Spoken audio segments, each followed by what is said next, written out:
کتابیں اولو العزم جو پیغمبر ہوئے ان کو اللہ پاک نے کتابیں عطا فرمائیں۔ ان میں سے ایک کتاب قرآن مجید برہان الرشید ہے، جو آسمان سے 4 کتابیں اور باقی ہر پیغمبر پر صحیفے نازل ہوئے۔ تو جب ان کا مطالعہ کیا جاتا ہے آسمانی کتابوں کا، اور بالخصوص قرآن مجید برہان الرشید کا، تو قرآن مجید برہان الرشید اور 1,24,000 پیغمبر، ان کا جو تبلیغ کا مقصد تھا وہ ایک ہی چیز تھی، اللہ کی محبت کو قائم کرنا اور دنیا کی محبت کو چھوڑ دینا۔ ہر پیغمبر کا یہ مقصد تھا کہ ہر کوئی، ہر امتی اللہ کے ساتھ جڑ جائے اور دنیا کو چھوڑ دے، آخرت کو اختیار کر لے، دنیا کی محبت کو اختیار نہ کرے۔ تو یہ مقصد حیات تھا نبیوں کا اور آسمانی کتابوں کا۔ اب آج کا جو ہمارا مضمون بن جائے گا وہ ہوگا مذمت دنیا، یعنی دنیا کتنی خطرناک چیز ہے، کتنی ہمارے لیے باعث عذاب ہے، جس کے پیچھے لگ کے آج ہم نے دین کو ترک کر دیا، ایمان کو ترک کر دیا اور اسلام کو ترک کر دیا۔ اولاً حدیث نبوی صلی اللہ علیہ وآلہ وسلم کی روشنی میں ہم اس کی چند ضروری چیزیں سمجھیں گے، اور پھر آئندہ جمعۃ المبارک پر اس کے احکام اور ہیں وہ بیان ہو جائیں گے۔ تو حضور نبی اکرم شفیع معظم امام الانبیاء جناب محمد مصطفیٰ صلی اللہ تعالیٰ علیہ وآلہ وسلم صحابہ کے ساتھ ایک دفعہ جا رہے تھے کہیں، تو رستے میں دیکھا ایک بکری مری پڑی ہے۔ کیا چیز؟ بکری، وہ مری پڑی ہے، اس کے اوپر جانور بھی پڑے ہوئے ہیں، کیڑے مکوڑے بھی ہیں، اور بدبو اس کی جو ہے وہ ارد گرد کے علاقے میں پھیل چکی ہے۔ تو حضور علیہ الصلوۃ والسلام نے ارشاد فرمایا، تم میں سے کوئی بندہ اس بکری کے ساتھ محبت کرے گا؟ تو صحابہ نے عرض کیا، یا رسول اللہ، اس کے ساتھ تو اب کوئی نہیں محبت کرے گا۔ تو حضور علیہ الصلوۃ والسلام نے پھر فرمایا، اس بکری کا جو مالک ہے، جس کی یہ بکری تھی، کیا اس کی کیا صورتحال ہوگی؟ تو صحابہ کرام نے عرض کیا، یا رسول اللہ صلی اللہ تعالی علیہ وسلم، اب اس کو بھی اس سے بڑی سخت نفرت ہے، اس کی بدبو سے، اس کے یہ جو بیماری پھیل رہی ہے، اس سے کوئی محبت نہیں کرے گا، یہاں تک کہ اس کا مالک بھی اس سے محبت نہیں کرے گا۔ تو حضور صلی اللہ تعالیٰ علیہ وآلہ وسلم نے ارشاد فرمایا، اس ذات کی قسم جس کے دست قدرت میں میری جان ہے، جس قدر یہ بکری اپنے مالک کے نزدیک یا ہم سب کے نزدیک حقیر ہو چکی ہے۔ ایک وقت تھا بڑی قیمتی تھی، اس کی جان بڑی عظیم تھی، اس کا مالک راتوں کو اٹھ اٹھ کر اس کا پتہ لیتا تھا۔ تو ایک وقت تھا اس کے ساتھ اس کے مالک کی محبت تھی۔ اب صحابہ نے عرض کیا، یا رسول اللہ، اس کا مالک بھی اس سے محبت نہیں کرتا۔ تو آپ صلی اللہ علیہ وآلہ وسلم نے فرمایا، قسم ہے اس وحدہ لا شریک کی ذات کی، جس کے قبضہ قدرت میں میں محمد کی جان ہے، یہ بکری تو کیا اتنی حقیر اور اتنی ذلیل مالک کے نزدیک نہیں ہوگی کہ دنیا اللہ تبارک و تعالیٰ کے نزدیک اس بکری سے کہیں زیادہ حقیر اور ذلیل ہے۔ یہ جو دنیا جس سے ہم لوگ محبت کرتے ہیں، اب مثال یہ حدیث پاک ہے سنن ابن ماجہ کے اندر، حضور علیہ الصلوۃ والسلام نے اس چیز کو بیان فرمایا سمجھانے کے لیے۔ اب ہم لوگ بھی دنیاوی طور پر سمجھیں، ایک جانور ہے، ہماری بھینس ہے، بچڑا ہے، بکرا ہے، کوئی بھی چیز ہے جب وہ زندہ ہے تو مالک کے لیے فخر کا باعث ہے، جب وہ مر جائے گی اس کے اوپر کیڑے مکوڑے آ جائیں گے، جانور آ کے اس کو کھانا شروع کر دیں گے، پھر راہ گزرتے انسان کے لیے بھی وہ تکلیف کا باعث ہو۔ تو حضور علیہ الصلوۃ والسلام نے فرمایا اتنی یہ تکلیف کا باعث نہیں ہے جتنی یہ دنیا، اور جس دنیا سے صحابہ ہم لوگ محبت کرتے ہیں جتنی اللہ کے نزدیک یہ حقیر اور ذلیل ہے۔ پھر حضور سرور کائنات صلی اللہ تعالی علیہ وآلہ وسلم نے ارشاد فرمایا الدنیا سجن المؤمن و جنت الکافر، فرمایا کہ یہ دنیا مومن کے لیے قید خانہ ہے اور کافر کے لیے جنت ہے۔ کیوں؟ حضور علیہ الصلوۃ والسلام نے فرمایا کہ مومن دنیا سے محبت نہیں کرتا، مومن اپنے مالک سے، اپنے خالق سے، اپنے رب سے محبت کرتا ہے۔ تو مومن ہر لمحہ اپنے مالک کی ملاقات اور دیدار کا مشتاق رہتا ہے، جبکہ کافر اس دنیا سے محبت کرتا ہے، دنیا کے جاہ و منصب سے محبت کرتا ہے، دنیا کے مال و متاع سے محبت کرتا ہے۔ تو مومن چاہتا ہے میں اس دنیا کو چھوڑ کر جلد دار البقاء کی طرف چلا جاؤں، اور کافر مرنا نہیں چاہتا۔ تو پھر حضور علیہ الصلوۃ والسلام نے آگے دوسری حدیث پاک میں ارشاد فرمایا الدنیا ملعونۃ ملعون ما فیہا الا ما کان للہ منہا، فرمایا دنیا اور جو کچھ اس میں ہے وہ ملعون ہے۔ دنیا اور جو کچھ اس کے اندر ہے، زمین کے اوپر اور آسمان کے نیچے جو کچھ بھی ہے وہ کیا ہے؟ ملعون ہے، مگر اس میں سے جو اللہ کے لیے ہو، جو چیز اللہ کے لیے وقف ہو جائے۔ اب انسان ہے، اس نے اپنی زندگی کو اللہ کے لیے وقف کر دیا، انسان ہے اس نے اپنے مال میں سے ایک حصہ اللہ کی رضا کے لیے وقف کر دیا، اس نے اپنی زمین میں سے ایک حصہ مسجد کے لیے، مدرسے کے لیے، فلاح انسانیت کے لیے، بھلائی کے لیے وقف کر دیا، تو وہ کیا ہے؟ وہ باعث برکت ہو جائے گا، باعث عظمت اور شرافت ہو جائے گا۔ اللہ کے نزدیک وہ پھر ملعون نہیں رہے گا۔ کیوں؟ کہ اس نے اس کو اللہ کی رضا کے لیے وقف کر دیا۔ حضرت سیدنا ابو موسیٰ اشعری رضی اللہ تعالی عنہ روایت فرماتی ہے کہ امام الانبیاء جناب محمد مصطفیٰ صلی اللہ تعالی علیہ وآلہ وسلم نے ارشاد فرمایا جو شخص اپنی دنیا سے محبت کرتا ہے وہ اپنی آخرت کو نقصان پہنچاتا ہے۔ جو شخص دنیا سے محبت کرتا ہے وہ آخرت کو نقصان پہنچاتا ہے، اور جو آخرت سے محبت کرتا ہے وہ دنیا کو نقصان پہنچاتا ہے۔ اب یہ بڑی قابل توجہ چیز ہے۔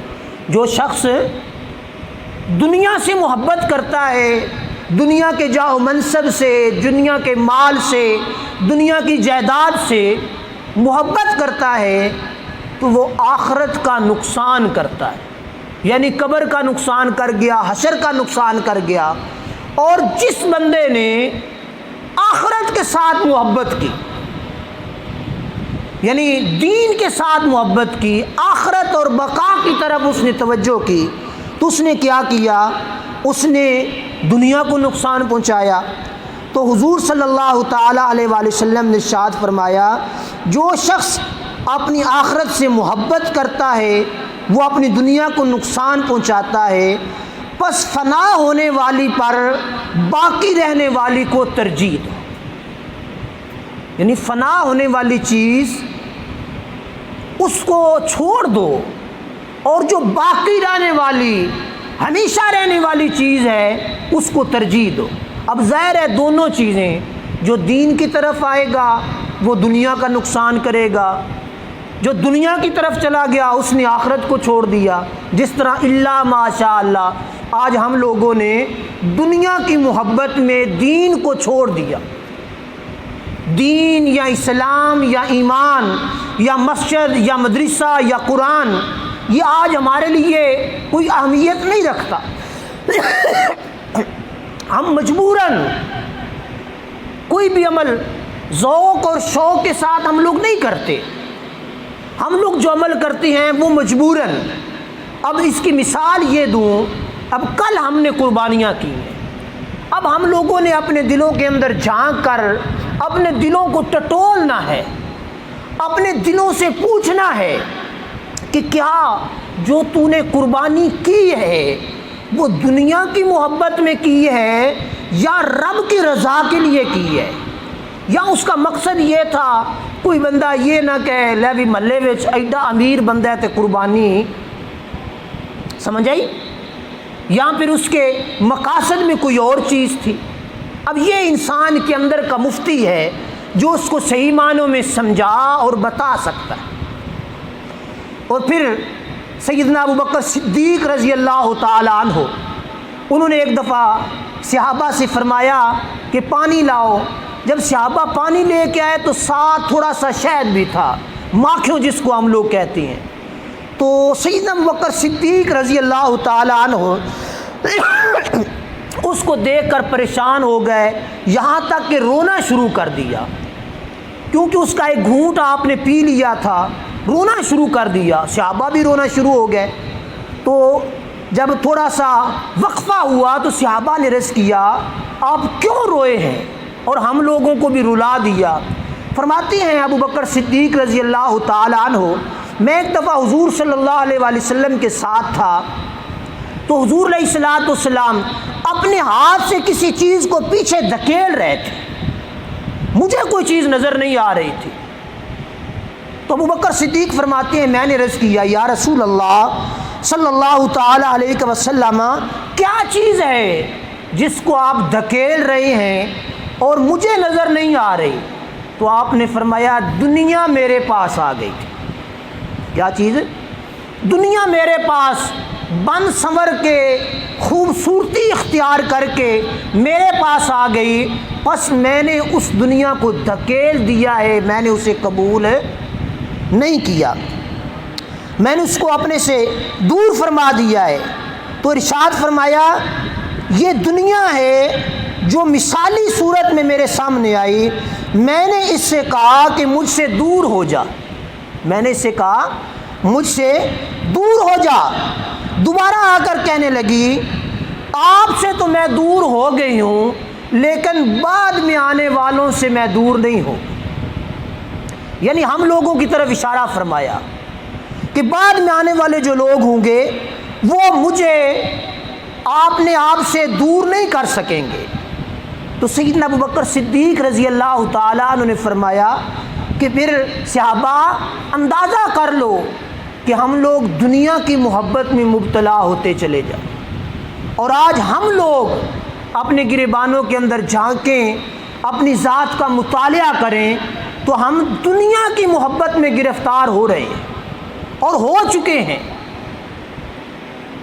دنیا کے لیے ہمارے پاس ہر قسم کا وقت ہے، دین کے لیے، نماز کے لیے، قرآن کے لیے، ایمان اور اسلام کی بقا کے لیے نہ ہمارے پاس پیسہ ہے نہ ہمارے پاس وقت ہے۔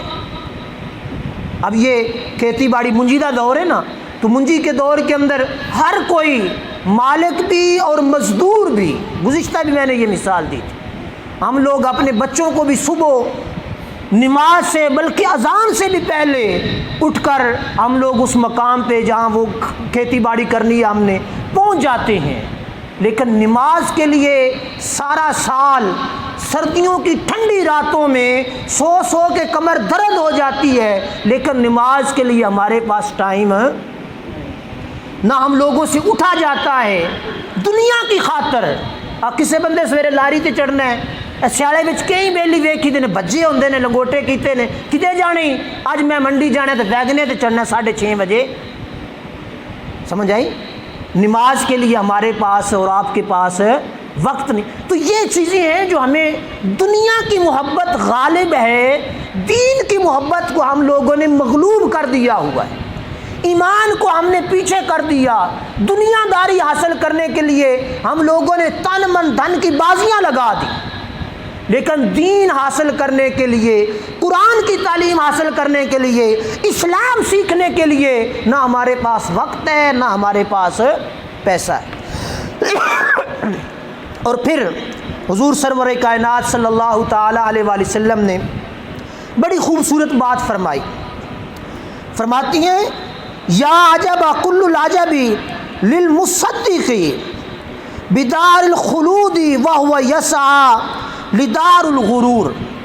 فرمایا اس شخص پر تعجب ہے اور بہت زیادہ تعجب ہے.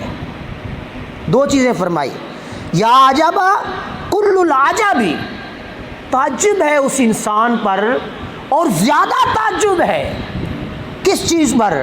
فرمایا جو ہمیشہ کے گھر کی تصدیق کرتا ہے. یعنی ہم میں سے ہر بندہ آخرت کی، قبر کی تصدیق کرے گا. کوئی بھی بندہ قبر کا، حشر کا انکار نہیں کرے گا. ہم سب میں سے، پورے گاؤں، پورے علاقے میں سے کوئی بھی بندہ آخرت کا یا قبر کا یا موت کا انکار کرنے والا نہیں ہوگا.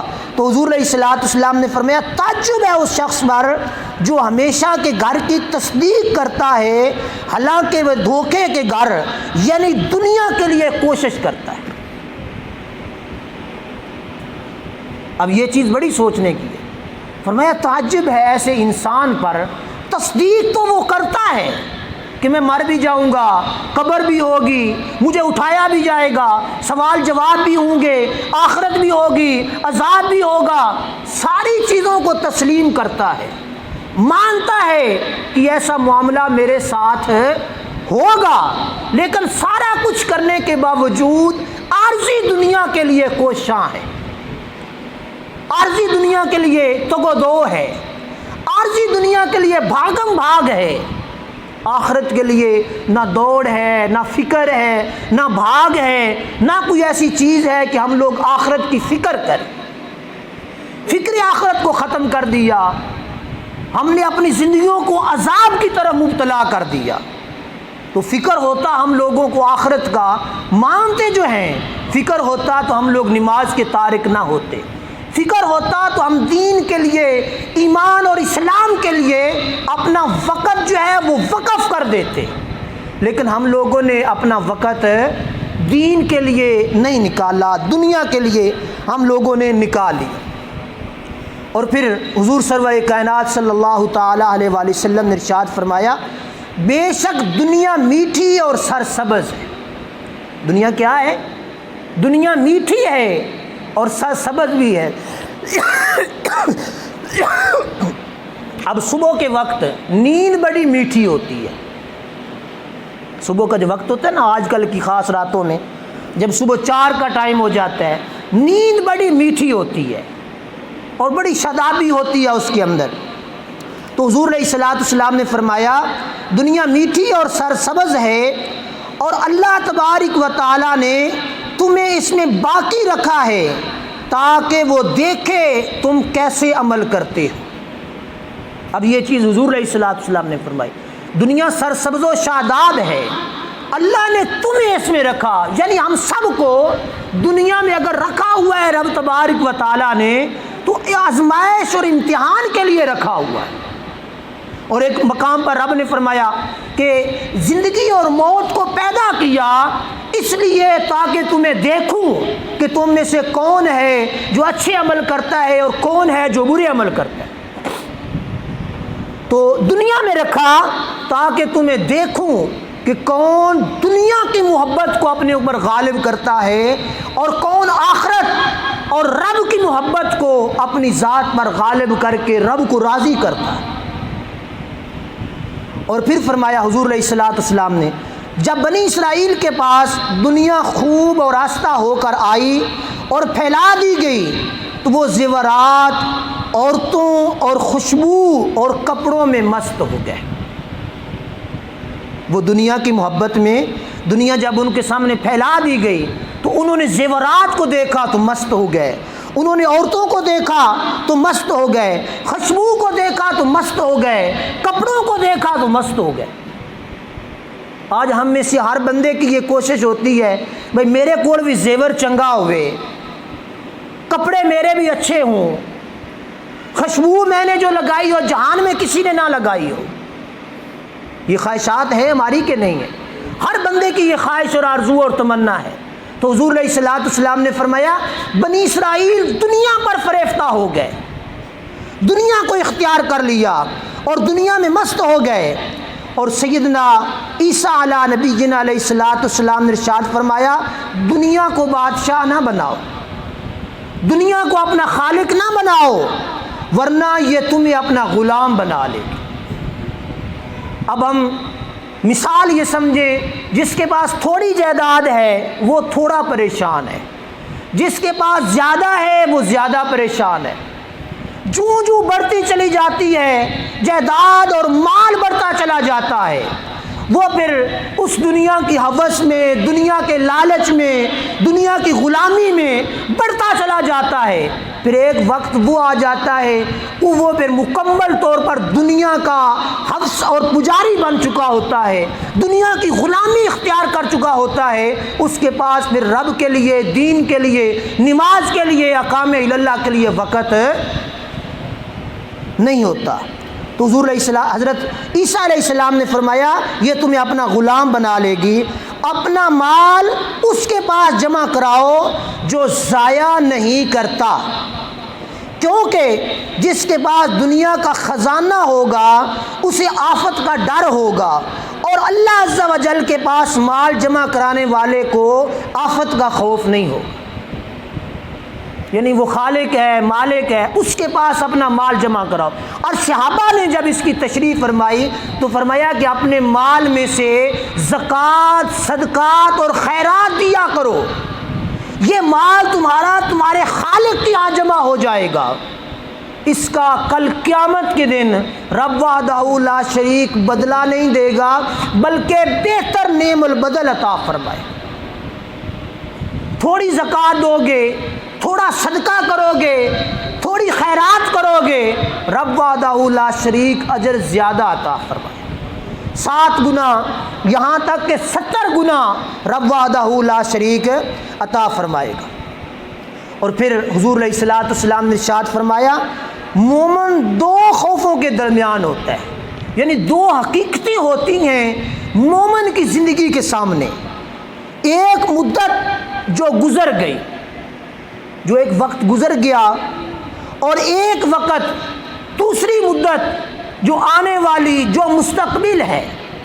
اب حضور علیہ الصلوۃ والسلام نے ارشاد فرمایا جو مدت گزر گئی وہ نہیں جانتا کہ اللہ تبارک و تعالیٰ کے ہاں اس مدت کے بارے میں میرے لیے کیا لکھا گیا۔ اب مثال کے طور پہ ہم لوگ ہیں، مسلمان ہیں، ہم نماز بھی پڑھتی ہیں، روزے بھی رکھتی ہیں، قربانیاں بھی چلے جیسے بھی کرتے ہیں۔ اب کسی بندے کو یہ یقین کامل نہیں کہ میں نے کل جانور کو ذبح کیا، وہ میرا رب نے اپنی بارگاہ میں قبول کر لیا، یا میں نے نماز پڑھی، میری نماز کما حقو ہو، تمام لوازمات کو پورا کر کے میں نے اس کو ادا کیا تو رب نے میری وہ نماز قبول کر۔ کسی بندے کو یقین کامل نہیں ہے، صرف آرزو اور تمنا ہے کہ میں نے بڑی خوبصورت پڑھی ہے، انشاءاللہ اللہ قبول کرے گا۔ اور جو آنے والا وقت ہے اس کے بارے میں بھی ہم لوگوں کو نہیں پتا کیسا آئے گا۔ یہ سانس لے رہے ہیں، مسجد کے دروازے سے باہر نکلیں گے یا نہیں نکلیں گے؟ آنے والا وقت، اب میں مالدار ہوں، جگیردار ہوں، گاڑیوں، کوٹھیوں، بنگلوں، زمینوں کا مالک ہوں، تھوڑی دیر کے بعد میں ان ساری چیزوں کا مالک رہوں گا یا نہیں رہوں گا؟ اس چیز کا نہ مجھے اندازہ ہے نہ آپ میں سے کسی کو۔ گھر میں ہم لوگ سالن پکا کے رکھ کے آئے ہیں، بس نماز پڑھ کے آ کے کھائیں گے، پتہ نہیں کسی کو جا کے کھانا نصیب ہوگا یا نہیں ہوگا، یہ تو کوئی نہیں جانتا۔ تو حضور علیہ الصلوۃ والسلام نے فرمایا یہ دو حقیقتیں ہیں، گزرا ہوا ماضی اس پر بھی انسان کو یقین نہیں کہ میرے بارے میں کیا لکھا گیا، آنے والا مستقبل اس کے بارے میں بھی انسان کو کامل اعتماد نہیں ہے کہ میرے ساتھ آنے والے لمحے میں کیا بیتے گی، میں کس حال میں ہوں گا۔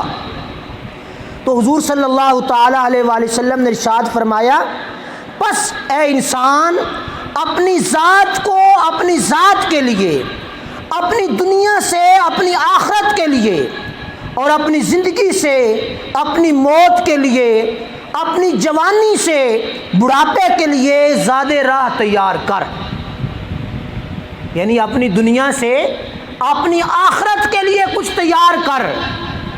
اب جوانی ہے، کل بڑھاپا آ جائے گا، بڑھاپے میں پتہ نہیں تیرا کوئی سہارا بنے گا یا نہیں بنے گا، تو جب تو تندرست اور توانا ہے اپنے بڑھاپے کے لیے کوئی سہارا بنا لے۔ جب کل قیامت کے دن تو حشر کی گرمی میں ہوگا، دوزخ کی دیکھتی ہوئی آگ میں ہوگا، اس وقت اس آگ کو ٹھنڈا کرنے کے لیے، اس آگ کو بجھانے کے لیے، وہاں اس گرمی کے اندر اپنی پیاس کی شدت کو کم کرنے کے لیے اس دنیا میں رہتے ہوئے کوئی زاد راہ تیار کر لے۔ سیاح مسافر سفر کرنے والا ہم اس کو گردانیں گے جو اپنے ساتھ پانی کی بوتل لے لے، سمجھ آئی کہ نہیں ہے؟ جو اپنے ساتھ جس مقام پہ جا رہا ہے رستے کا زاد راہ لے لے، جو انجے اور دھوتے منہ گڈی تے چڑھ گیا، گڈی آئے دھکا مار کے تھلے لا دین دے، کیوں؟ زاد راہ نہیں ہے تیرے پاس، تو سفر پہ جا رہے، کرایہ نہیں ہے تیرے پاس، وہاں جہاں ٹھہرنا ہے ٹھہرنے کے لیے مکان نہیں تیرے پاس۔ بلا تشبیہ و بلا مثال ہم لوگوں نے اپنے من کے اندر جھانک کر اپنا مطالعہ کرنا اور سوچنا ہے کہ کیا آنے والے مستقبل کے ایک لمحے کا پتہ نہیں ہے، آنے والے مستقبل کے ایک سانس کا پتہ نہیں ہے، گھر میں ہم کیا چھوڑ کے آئے، جا کے کیا کریں گے، کوئی چیز ہمارے لیے ہوگی یا نہیں ہوگی، یہ جائیداد، یہ مالک، یہ نصاب اب میرے پاس ہے، آنے والے لمحے کوئی چور چرا کے لے جائے، سمجھ آئی میری بات؟ تو ہم نے اپنی زندگی کے اندر اپنی آخرت کی تیاری کرنی ہے، آخرت کے لیے کچھ نہ کچھ ہم لوگوں نے تیار کرنا ہے۔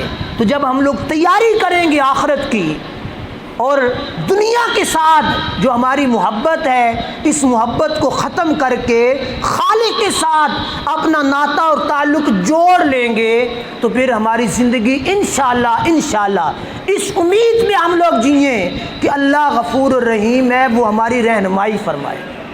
لیکن یہ نہیں ہو سکتا کہ کوئی بندہ اعمال برے رکھے، چوری بھی کرے، زنا بھی کرے، قتل و غارت گری بھی کرے، ساری برائیاں کر کے توقع کرے کہ میرا رب مہربان ہے مجھے معاف کر دے، ایسا نہیں ہوتا۔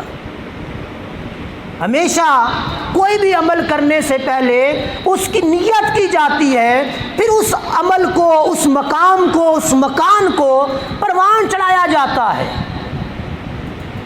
جس چیز کی بنیاد مضبوط نہ ہو وہ کبھی عمارت مضبوط نہیں ہوتی۔ تو ہم لوگوں نے اپنے دین کی عمارت کو مضبوط کرنا ہے۔ دنیا کو تو ہم میں سے ہر کوئی مضبوط کرتا ہے، ہر کسی کی خواہش ہے کہ میرے پاس جائیداد بھی زیادہ آ جائے، مال بھی زیادہ آ جائے، پیسہ بھی زیادہ آ جائے، لیکن دین کے لیے ہم میں سے کوئی بندہ کوشاں نہیں ہے۔ دنیا کے لیے رات کے پچھلے پہر اٹھنا پڑے اٹھ جاتے ہیں، رب کے لیے ہم لوگ دوپہر کو بھی نہیں اٹھ سکتے۔ دنیا کے لیے ہمیں کروڑوں روپیہ خرچ کرنا پڑے ہم لوگ کر جاتے ہیں، دین مسجد کے لیے، اسلام کے لیے ہمارے پاس 100 روپیہ بھی نہیں ہے۔ یہ سوچنے اور فکر کرنے کی بات ہے۔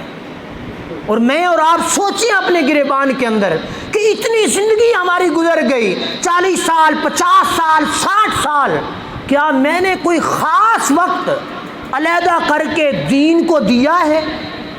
میں نے کوئی اتنی جو جائیداد کمائی، ہمارے والدین نے کمائی، ہم نے کمائی، ہماری اولاد کما رہی ہے، اتنا کچھ کمایا، خرچ کر دیا، کیا میں نے کسی مدرسے کو، کسی طالب علم کو، کسی دیندار بندے کو میں نے کوئی کتاب لے کے دی؟ کوئی دین کے لیے میں نے ایسا کام کیا ہو جو کل قیامت کے دن میرے کام آ جائے؟ ایسا کچھ بھی یار ہم لوگوں کو اپنی زندگیوں میں نظر نہیں آتا۔ اپنی زندگیاں سنوارنے کی کوشش کریں، اپنی زندگی کو پاکیزہ، بارونق، باروب بنائیں، دنیا میں بھی اچھی زندگی بسر ہو جائے گی اور آخرت بھی ہمارے لیے اچھی ہو جائے گی۔ اب مذمت دنیا کا مطلب یہ نہیں ہے کہ دنیا کو بالکل چھوڑ چھاڑ دیں، دنیا بھی کمائیں، لیکن دنیا وہ کمائیں جو رب کی محبت کے تابع ہو۔ کیا؟ رب کی محبت کے تابع ہو۔ جس دنیا نے رب کو بھلا دیا وہ دنیا تمہارے لیے دوزخ ہے۔ جس دنیا نے بھی، دنیا کے جس عمل نے بھی رب کی بارگاہ سے ہٹا دیا، رب کی بارگاہ سے بھٹکا دیا، رب کے قرب سے دور ہٹا دیا، وہ کیا ہوگا؟ وہ دنیا کا پیسہ ہو، زمینداری ہو، وہ لمحہ کل قیامت کے دن عذاب کا لمحہ بن جائے گا، اور وہ لمحہ زندگی کا کامیاب لمحہ ہوگا جو رب کی اور رب کے رسول کی اور دین کی اور اسلام کی محبت میں گزرے گا۔ اللہ پاک جل شانہ ہمیں صحیح معنوں میں اچھی اسلامی زندگی بسر کرنے کی توفیق عطا فرمائے۔ آمین۔ وآخر دعوانا الحمدللہ رب العالمین۔